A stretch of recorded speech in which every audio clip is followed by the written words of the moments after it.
Bienvenidos a la sexta clase del curso introductorio de cálculo diferencial. En la clase anterior nos ejercitamos en estimación de límites. En esta clase vamos a estudiar técnicas para evaluarlos de manera exacta. No olviden darle like al video y de suscribirse al canal pulsando el logo en la esquina inferior derecha.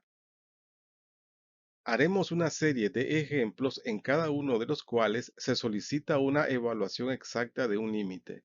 A diferencia de la clase anterior, en esta clase no será tan necesario el uso de calculadora, pero sí necesitaremos de conocimientos de álgebra para simplificar expresiones algebraicas. Si en algún momento el estudiante no entiende un proceso algebraico, se recomienda que busque la documentación correspondiente para actualizarse. En la clase anterior calculamos aproximaciones para estimar el límite de esta función cuando x tiende a 1. Ahora calcularemos el mismo límite, pero de manera exacta. Comencemos observando otra función g definida mediante un polinomio cuadrático. Ahora tratemos de responder la pregunta ¿qué diferencia hay entre estas dos funciones? Se ven muy parecidas, de hecho la única diferencia es un punto. El punto 1, 3 pertenece a la función g, pero no a la función f, porque la función f no está definida en x igual 1. Como ya hemos estudiado, no es necesario que la función f esté definida en x igual 1 para que tenga límite cuando x tiende a 1. De hecho, los límites de las dos funciones f y g cuando x tiende a 1 son iguales. Una generalización de este resultado es este teorema que básicamente nos dice que dos funciones que son iguales en todo valor x, exceptuando en x igual c, tienen el mismo límite cuando x tiende a c. Aplicando este teorema al caso que nos ocupa, podemos escribir que el límite de la función racional es igual al límite de la función polinómica. Como el límite de la función g es un límite obvio, lo podemos evaluar simplemente sustituyendo la x por 1 en el polinomio. Resulta así que 1 al cuadrado es 1, más 1 más 1 es 3. Así pues, el límite de la función racional cuando x tiende a 1 es 3. Naturalmente, aquí surge una pregunta.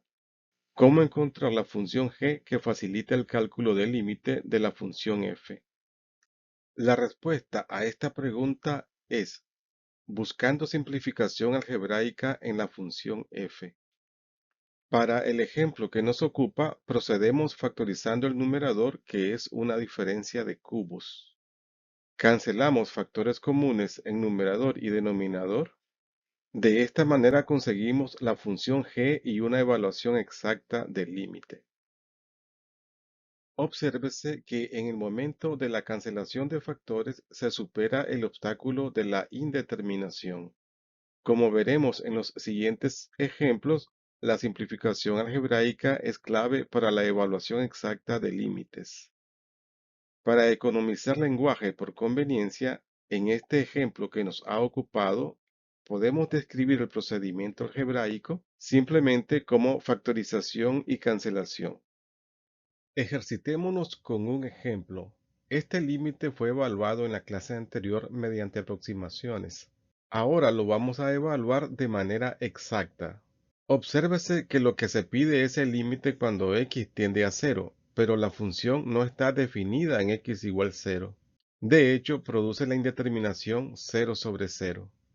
Para salvar esta indeterminación, la simplificación algebraica que necesitamos comienza con la racionalización del denominador de la función. Para ello, buscamos una expresión que cuando multiplique el denominador, el resultado sea una diferencia de cuadrados. Esa expresión es la misma que el denominador, pero con signo cambiado en el segundo término. El problemita es que esta multiplicación alteraría la función original, lo cual es incorrecto. Entonces, para no alterar la función original, se multiplica su numerador por la misma expresión que multiplica el denominador. Este procedimiento equivale a multiplicar la función por una expresión fraccionaria equivalente a 1. Con esto se asegura de no modificar la función original. Al multiplicar los denominadores se produce una diferencia de cuadrados. El cuadrado de la raíz cuadrada de x más 1 es x más 1 y el cuadrado de 1 es 1. Reduciendo términos semejantes en el denominador y cancelando factores comunes, obtenemos un límite obvio que se evalúa simplemente sustituyendo la variable x por 0. De esta forma concluimos que el límite solicitado es 2. La gráfica de la función muestra el punto 0,2, donde la función no está definida, pero donde está el límite 2 solicitado en el ejemplo. Nuevamente, la superación de la indeterminación se logró mediante simplificación algebraica. Podemos describir el procedimiento que utilizamos en este ejemplo como racionalización y cancelación. Es importante mantener en mente que el límite de la función es un valor y, no un valor x. En este segundo ejemplo, tenemos un límite que fue evaluado mediante aproximaciones en la clase anterior. Ahora lo vamos a evaluar de manera exacta. En este caso, el método consiste en efectuar la resta de fracciones indicada para luego buscar una simplificación con la cual salvar la indeterminación. El mínimo común múltiplo es el producto de los denominadores. Reducimos términos semejantes. El numerador 3 menos x lo reescribimos como menos paréntesis x menos 3. Es lo mismo, pero se evidencia la cancelación de factores. Resulta así un límite obvio, es decir, hemos salvado la indeterminación y la evaluación del límite se realiza simplemente sustituyendo la variable x por 3. El resultado es menos un 16avo, que se corresponde con la estimación menos 0,0625 encontrada para el mismo límite en la clase anterior. En la función original no se podía hacer la sustitución directa a causa de la indeterminación en x igual 3, pero la manipulación algebraica nos ha facilitado salvar ese obstáculo. Nuevamente, la superación de la indeterminación se logró mediante simplificación algebraica. Obsérvese que podemos describir brevemente el procedimiento que utilizamos en este ejemplo como ejecución de operaciones y cancelación. Estudiemos un tercer ejemplo. Se nos pide evaluar el límite de una función racional cuando x tiende a menos 3, donde la función tiene una indeterminación del tipo 0 sobre 0. En este caso, la salvación de la indeterminación se consigue mediante factorización y cancelación. Así pues, factorizamos el denominador y cancelamos factores comunes en numerador y denominador. Resulta así un límite obvio, es decir, hemos salvado la indeterminación. Ahora lo único que falta para encontrar el límite es evaluar la función simplificada en x igual menos 3. Hacemos los cálculos correspondientes y obtenemos que el límite buscado es 1. Tracemos la gráfica de la función para estudiarla. Obsérvese que la gráfica tiene una asíntota vertical que corta el eje x en menos 4. La función no está definida en el punto menos 3, 1. Sin embargo, este punto contiene el límite y igual 1 de la función.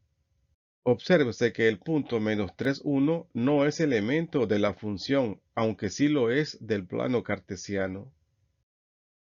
Estudiemos un cuarto ejemplo. En este caso, la función es la misma que la del ejemplo anterior, pero x tiende a menos 4, ya no a menos 3. Si se sustituye la variable x por menos 4, probando si se está en presencia de un límite obvio, se obtiene una indefinición que no es indeterminación. Desde este momento podemos asegurar que el límite no existe. Si se tratara de salvar esta indefinición mediante simplificación algebraica, el esfuerzo sería inútil. Este tipo de indefinición no es salvable. Puesto que la función que estamos tratando es la misma que la del ejemplo anterior, la gráfica también es la misma. Obsérvese que cuando x tiende a -4 por la izquierda, los valores de f de x crecen sin cota en valor absoluto, pero con signo negativo. Es decir, f de x tiende a menos infinito. Y cuando x tiende a -4 por la derecha, los valores de f de x crecen sin cota, es decir, f de x tiende a más infinito. Resumiendo, tenemos que el límite de la función cuando x tiende a -4 por la izquierda es menos infinito. Esta es una forma de decir que el límite no existe. Por otra parte, el límite de la función cuando x tiende a -4 por la derecha es más infinito. Esta es también una forma de decir que el límite no existe. Por último, la respuesta al requerimiento del ejemplo que pide la evaluación del límite de la función dada cuando x tiende a -4, sin especificar izquierda o derecha, es que el límite de la función no existe, porque no existe ningún valor y al cual la función tienda. Estudiemos un quinto ejemplo. Lo primero que debemos hacer es probar si se trata de un límite obvio. Para eso evaluamos la función en -5. Como el resultado es la forma indeterminada 0 sobre 0, debemos tratar de salvar la indeterminación. En este caso, el procedimiento es factorizar y cancelar para buscar la simplificación algebraica.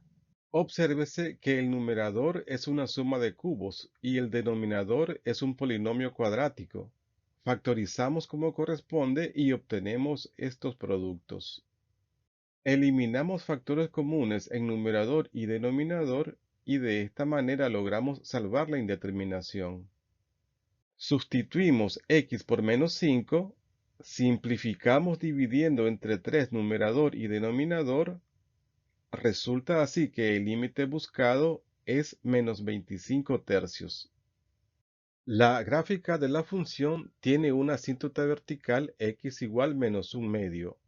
Esto se puede comprobar evaluando la función en x igual -1/2 y notando que el denominador se anula pero el numerador no. En x igual -5 la función tiene una indeterminación y también el límite que hemos calculado. Vamos a aprovechar este momento para recordar y enfatizar que el límite es un valor de la variable y no de x, como suele confundirse. Finalmente, estudiemos un ejemplo que utiliza la misma función del ejemplo anterior, pero el límite que se pide es cuando x tiende a 0 y no a -5. Obsérvese que la simple sustitución de la variable x por 0 produce 25 para la función. No produce ningún tipo de indefinición. Esto significa que el límite de este ejemplo es un límite obvio y no es necesario hacer nada más que una simple sustitución para encontrar el límite. De esta manera, el límite solicitado es 25. Muy bien, jóvenes, estamos llegando al final de la sexta clase del curso y es bueno hacer algunas conclusiones. 1. En esta clase nos dedicamos a evaluar límites de manera exacta. 2. Para evaluar los límites hemos utilizado manipulación algebraica y casi nada de cálculos numéricos. 3. Utilizamos tres tipos de manipulaciones algebraicas que de forma muy breve las podemos describir de la siguiente manera. 1. Factorización y cancelación. 2. Racionalización y cancelación. Y 3. Ejecución de operaciones y cancelación. Muy bien, jóvenes. Es magnífico si han seguido con interés esta sexta clase. En la próxima nos dedicaremos a estudiar las propiedades de los límites y la continuidad de funciones. No olviden darle like al video, compartan con otros estudiantes, suscríbanse al canal y pulsen la campanita para ser avisados de la próxima clase.